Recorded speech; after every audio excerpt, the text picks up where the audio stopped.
This podcast is brought to you by The Senior Techie, a source of information for seniors and others about technology.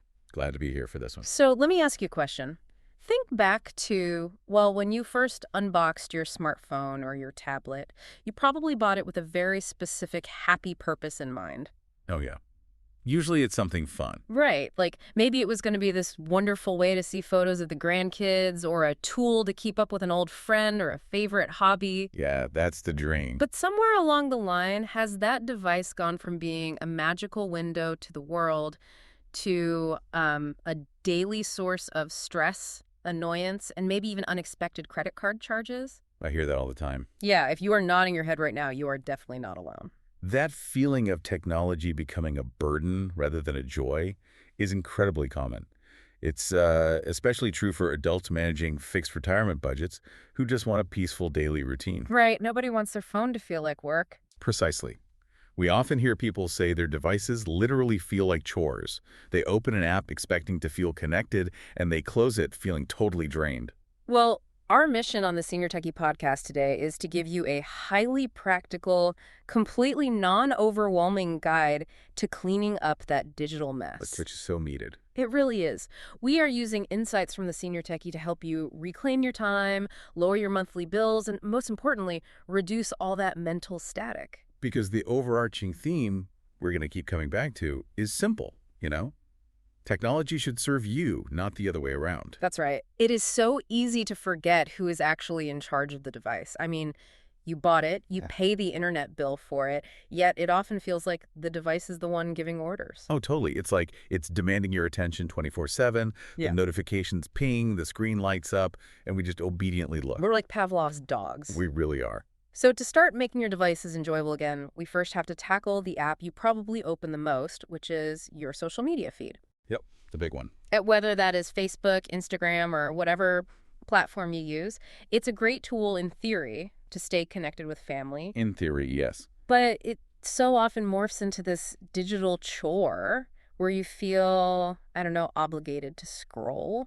And the first thing we need to address is the guilt people feel about this. You open the app to see a picture of your niece's wedding, right? Yeah. And suddenly you spent 45 minutes scrolling through bad news, political arguments, and bizarre advertisements. And then you just feel terrible about wasting that time. Absolutely. Yeah. But the Senior Techie points out a crucial fact here. Doom scrolling is not a personal failing. It is an intentional design feature. Wait, intentional? So the platforms are engineered to keep you trapped? Yes. Social media platforms are businesses, and their primary product is your attention.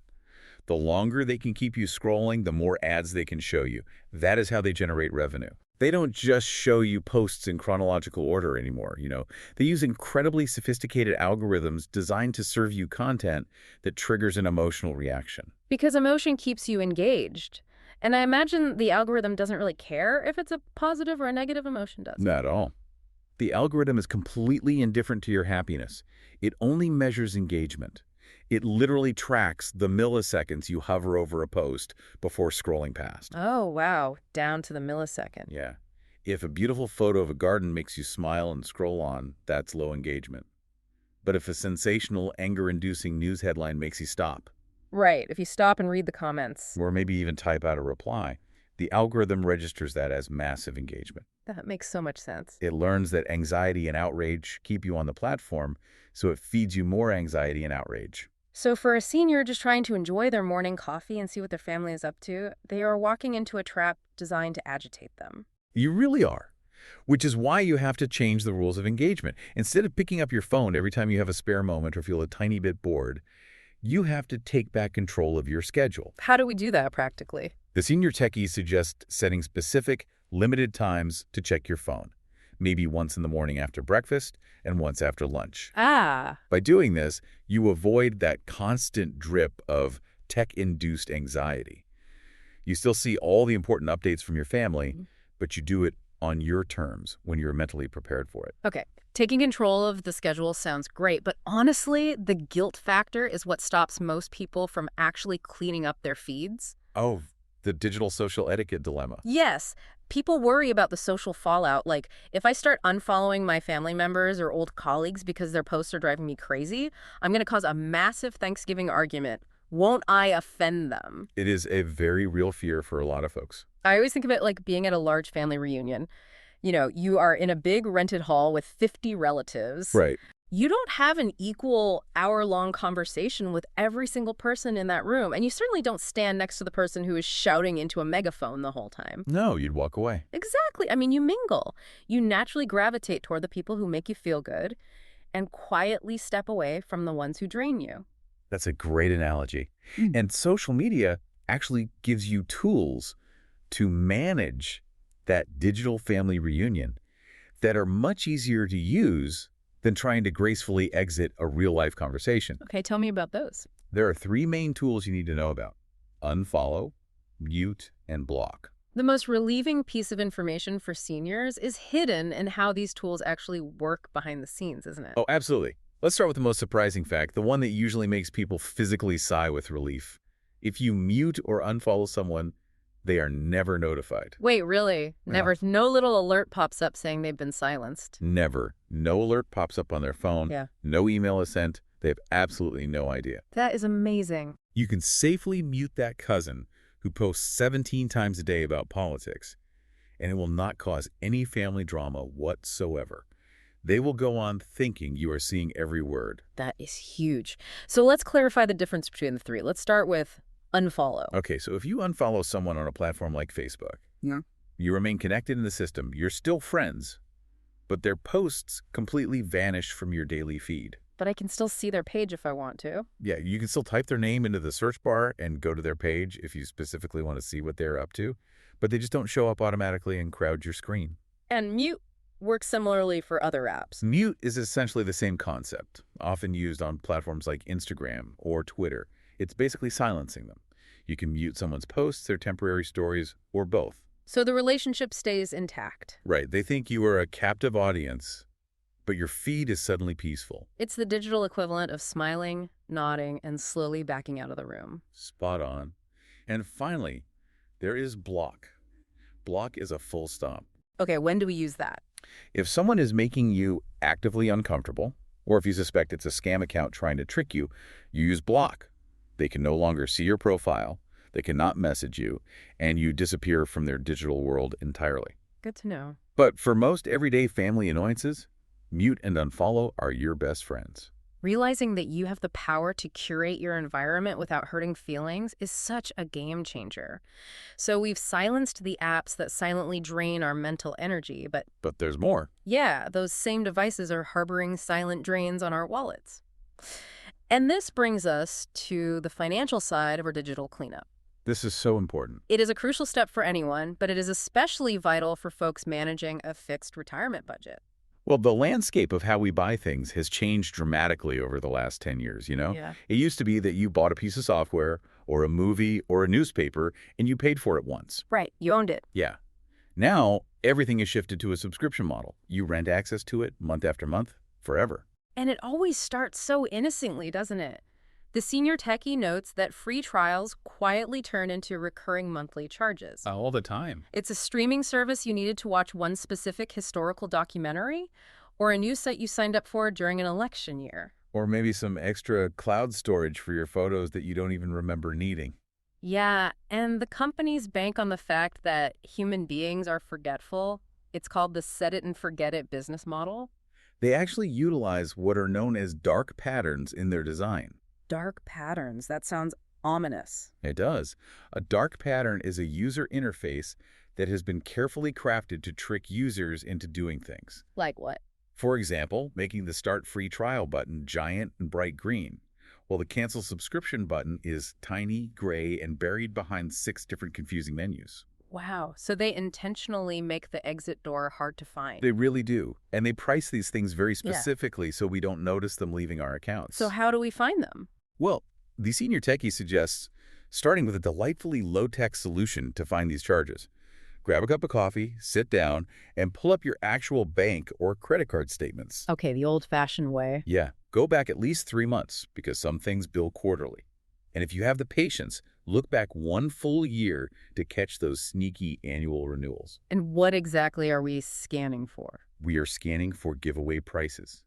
Charges that look like $4.99, $9.99, or $14.99. Oh, I see. Companies love these price points because they are the cost of a fancy cup of coffee or a fast food lunch. They are designed to fly completely under your mental radar. That is so true. You see $9.99 and think it's just a minor expense, so you skip right past Well, it. $10 a month is $120 a year for something you might not have looked at since last October. It's the frictionless nature of modern spending. You don't have to write a check or hand over cash. The money just vanishes in the background.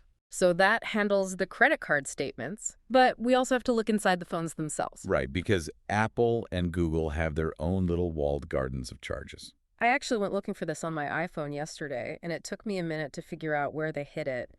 It's not in the main settings app where you'd expect it. You actually have to open the App Store itself. They do keep it tucked away. So if you have an iPhone or an iPad, you open the App Store, and then you look up in the top right corner for your profile photo. Or maybe just a little circle with your initials in it if you don't have a photo. Right. You tap that, a menu pops up, and you tap the word subscriptions. It's that simple once you find it. It really is. Right there, it lists every single thing you are paying for through Apple, along with the price and the exact date it is going to renew. You can cancel them right from that screen. Okay, that takes 2 minutes once you know the path. What about Android users? For Android users, the idea is the same, just a slightly different path. You open the Google Play Store, you tap your profile photo in the corner, then you choose Payments and Subscriptions, and then tap Subscriptions. And it's the same kind of list. Yeah, you will see the exact same kind of list, and you can cancel anything you don't recognize immediately. Hold on, hunting through paper bank statements and tapping through phone menus sounds incredibly tedious. It can be.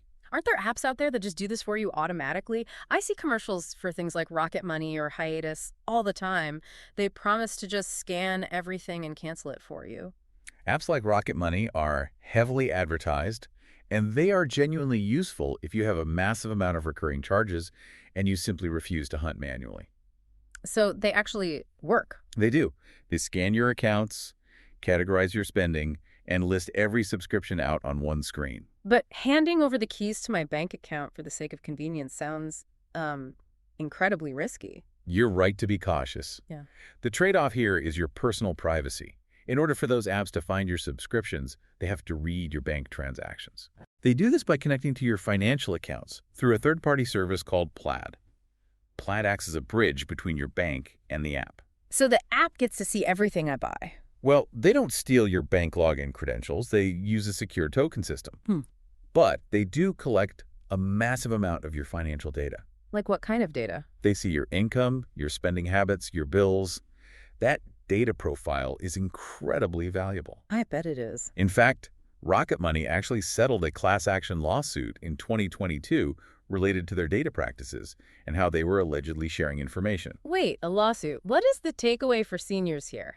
Because letting an app do the work is definitely tempting when the alternative is reading fine print on a bank statement. The takeaway from the senior techie is that convenience is great, but always read the privacy policy before handing over access to your bank account.